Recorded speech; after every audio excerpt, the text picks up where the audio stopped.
చెప్పమ్మా, అసలు ఏంటి ఈ కేసులు ఏంటి, ఈ పోలీసులు ఏంటి, ఇదంతా ఏంటి, న్యూడ్ వీడియో ఏంటి? సో ఈ రూపావతి చిట్టి ఎవరు అసలు? మా వదిలేనండి. సో ఎందుకు పెట్టాల్సి వచ్చింది అసలు? ఇద్దరికి మ్యారేజ్ చేసుకోవడానికి గల కారణం మెయిన్ నువ్వే అని చెప్పేసాను. అవును మేడం, నా ఫ్రెండ్ కోసం నేను పోలీస్ స్టేషన్ మెట్లు ఎక్కాను మేడం. ఓకే. ఆమె డైలీ ఏడుస్తూ ఉండేది. ఆ అమ్మాయికి ఎవరైతే మోసం చేశారో అతని మీద కేసు పెట్టించాను. నా ప్లేస్లో ఎవరైనా చిన్నపిల్ల ఉండుంటే నా భార్య లేదు, నువ్వేమైనా హెల్ప్ చేయగలవా నాకంటాడు. అంటే ఆ ఎస్ఐ అన్నాడు కదా, నీదేం గోలమ్మా అన్నాడు. అప్పుడు నాకు బాగా కోపం వచ్చింది. కిరోషన్, యాక్చువల్గా నేను ఆ రోజు కిరోషన్ కాదు, పెట్రోల్ తీసుకెళ్ళాను. తీసుకెళ్ళి సిఐ మీద పోసేసి నా ప్లేస్లో వేరెవరైనా చిన్నపిల్ల ఉండుంటే, నేను కొంచెం ఏజ్గా ఉన్నాను కాబట్టి నేను తప్పించుకోగలిగాను. నా ప్లేస్లో వేరే అమ్మాయి ఉండుంటే ఏంటి సిచ్యువేషన్?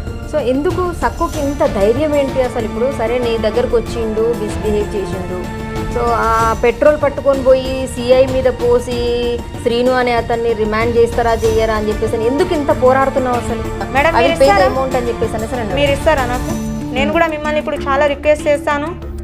నేను చాలా బాధలో ఉన్నాను మేడం, సఫర్ అవుతున్నానని అడుగుతాను. మీరు 70,000 80,000 నాకు మీరు మనీ ఇచ్చేస్తారా? మా ఇంట్లో పెట్టిన బంగారం ఆమె చెప్పకుండానే నువ్వు తాకట్టు పెట్టాను. అలా ఇలా తప్పు కదా మా అమ్మాయి బంగారం తీసుకెళ్ళి పెట్టడం? తప్పే మేడం. అప్పుడు నా ఫ్రెండ్ ఏం చేసిందంటే నా మీద ఈ బోట్ల శ్రీనివాస్ మీద కేసు పెట్టింది. ఆమె ఆ అమ్మాయి బంగారం తీసుకొని వెళ్ళేసి చేయడమే ఒక తప్పు. ఇక్కడ నల్ల పూసల గొలుసు తీసుకొని వెళ్ళిందంట. మరి ఈ అమ్మాయి చూస్తేనేమో 25 సంవత్సరాలు, పెళ్లి కూడా కాలేదు. మరి నల్ల పూసల గొలుసు ఎందుకు వేసుకుందామని చెప్పేసి అని వీళ్ళ పిన్ని దగ్గర తీసుకుపోయిందో నాకైతే తెలియదు. మీ ఇంటి ఎదురుగా గద్దె మీద ఉండి చూసాము. వాళ్ళు చెప్తే సరిపోతుందా మేడం? వాళ్ళు ఇంట్లోకి వచ్చి చూసారంటనా నన్ను గోల్డ్ తీసుకోవడం? అసలు ఎంతమంది సక్కు మీరు? మేము నలుగురం మేడం. నలుగురు? ఎవరెవరు? 3 అన్నయ్యలు, నేను. ఇప్పుడు ఎవరైతే నాగేందర్ ఉన్నారో తండకు రండి అని అంటున్నారు కదక్క, మరి తండకే రండి. ఏమైతుంది? పోలీస్ స్టేషన్ కూడా రండి. సక్కుది తప్ప లేకపోతే సక్కు స్నేహితురాలది తప్ప? అదే తప్పు. ఎవరిది? అది అమ్మాయిది. మా ఆడబిడ్డ నేను కొట్టుకున్నా కూడా మా ఆడబిడ్డ వెళ్ళి నాకు ప్రేమే ఉంటుంది.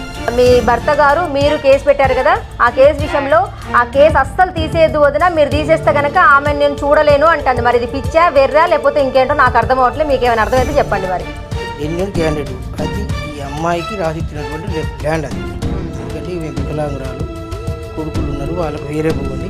నేను ఎంపీపీకి నేను ఏడ దొరుకుతానా అనే థాట్లో ఉంటాడు ఎంపీపీ ఇప్పటికి కూడా. అంటే ఏ విషయం? ఈ ల్యాండ్ విషయంలో తనకు ఉన్నటువంటి విషయం ఏంటంటే, ఎవరికైనా సమస్య వచ్చినప్పుడు పోలీస్ స్టేషన్ పోవాలి. తనైతే ఎవరు పోరు.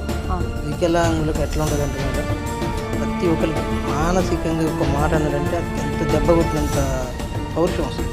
వికలాంగులకు ఎవరికైనా ఏముంటుందంటే తప్పు తప్పు చేయడానికి కారణం ఉంటుంది. ఆ తప్పు చేసిన దానికి కారణం తెలుసుకొని మాట్లాడాల్సినటువంటి అధికారులే అనవసరంగా ఏదో మిస్బిహేవ్ చేసినట్టు మాట్లాడితే ఒక మాట అనాల్సి వస్తుంది. ఈ నెంబర్ నీది కాదు. ఒక్క నిమిషం నేను కూడా చూస్తాను. అసలు యాక్చువల్గా నువ్వు కూడా అబద్ధం చెప్తున్నావు నిజం చెప్తున్నావు నాకు కూడా తెలియాలి కదా.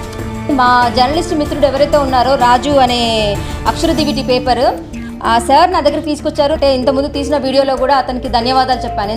కొంతమంది బ్రదర్స్ నా మీద ట్రోల్స్ చేస్తున్నారు. ఏమని? ఏం మేడం అలా ఎలా అంటారు? సో మహిళలకి సహాయం చేస్తానని ఎందుకు అనకూడదు? ఒక మానవతా దృక్పథంతో ఒక మహిళ ఎందుకు అనకూడదు? ఆ అమ్మాయికి నష్టం జరిగింది అని చెప్పేసి అని అన్నాను. మీరు ఆ కేసులన్నీ పక్కన పెట్టేసేయండి, నాకు కావాల్సింది ఏంటి జస్ట్ నాగేందర్ విషయం అని మాట్లాడుకుందాం. ఒకవేళ మాట్లాడుకుంటే మీరు అంగీకరిస్తారా? ఒక న్యూడ్ వీడియో తీసేసి ఒక అమ్మాయిని, అదే మీ చెల్లికో మీ తల్లికో మీ అక్కకో ఏ వ్యక్తి అయినా కానీ పంపిస్తే మీరు అంగీకరిస్తారా? కొందరు ఉన్నారు సాంప్రదాయని సుబ్బిని శుద్ధపూసని అన్నట్టు ఎవరూ లేరండి. కొంతమంది శ్రీరామచంద్రులు ఉన్నారు, కొంతమంది నాగేందర్ లాంటి చీడపురుగులు కూడా ఉన్నారు. నేను భార్యను ఉండగా వేరే ఆడదాన్ని చూస్తున్నావు, ఎందుకు చూస్తున్నావు వేరే ఆడదాన్ని అని చెప్పేసి అని ఎందుకు నిలదీయలేకపోతున్నావు? వదిలిపెట్టాను, నేను ఎవరిని వదిలిపెట్టాను. మీరు సైదా బానోత్ని వదలను. నాగేందర్ సార్ మీరు కూడా డిపార్ట్మెంట్లో ఏ విధంగా ఒక మహిళకు పంపిస్తారో నేను చూస్తాను. ఒకరు అన్నారు ఈ అమ్మాయి మంచిది కాదు, క్యారెక్టర్ మంచిది కాదు.